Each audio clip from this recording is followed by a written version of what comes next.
And Chelsea, we're kind of talking about, we showed you the storm in Alaska. That's actually going to impact us. Yeah, we're not going to see the significant impacts that they're seeing with all like the winds and the rain, but it's going to usher in some of that fall air by the end of the week. Gotcha. So we're going to see a big difference, a big drop in our temperatures from Wednesday to Thursday. We're getting close to the 90s on Wednesday, but then upper 60s and 70s on Thursday. So a big difference. Yeah. And then going back to Fiona, you can see where it currently is at. Now the eye has moved off of Puerto Rico, but the outer bands still impacting the island. So like you saw and heard, it is going to still be a, the storm is not really moving off just yet from that area. But back at home, we are sitting quiet in downtown Indianapolis, but that's all going to be changing as we go into the overnight hours, especially for the western part of the state. Currently it's 74 degrees, clear skies. Temperature dew points are in the middle 60s, so it feels a little humid.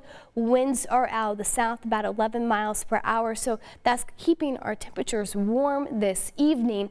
And across the area, we're seeing those temperatures really hold on to those 70s. We will be dipping down into those 60s for those early morning lows, but our main focus are the storms that are developing along this cold front, and as they track to the east, they're really packing a punch as they roll through central Illinois. So as they get a little bit closer to our area, we do have the concern for severe weather, where we're seeing a lot of the warnings, and that tornado warning is currently under that level 3 threat. That's where we're seeing had the biggest concern for severe weather this evening, but a level 2 threat does extend into the western half of our area for our western counties. That includes Lafayette, the rest of the area under a level 2. As they continue to track east and south, we are expecting them to die down. So our severe threats for this evening and overnight early morning hours, biggest concern will be high winds, large hail, and also some heavy downpours that could lead to some localized flooding.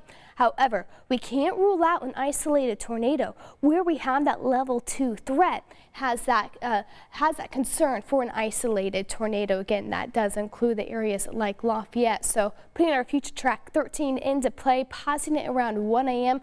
That's when the storm's really going to start to ramp up around and after midnight, and that's going to continue into the early morning hours. You can see around 4 o'clock we still could have a few embedded thunderstorms that could be on the strong to severe side. So again, we want to stay weather aware before heading to bed this evening, especially if you're in the western half of Indiana.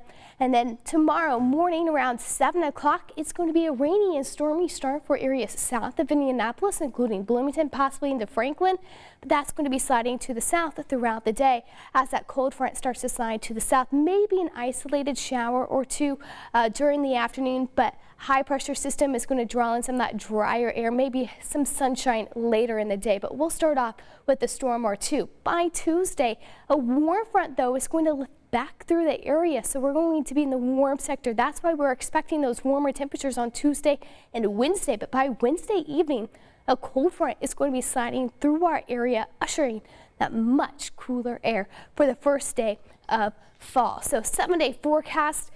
Maybe some storms early tomorrow morning, but we're really watching them out for overnight.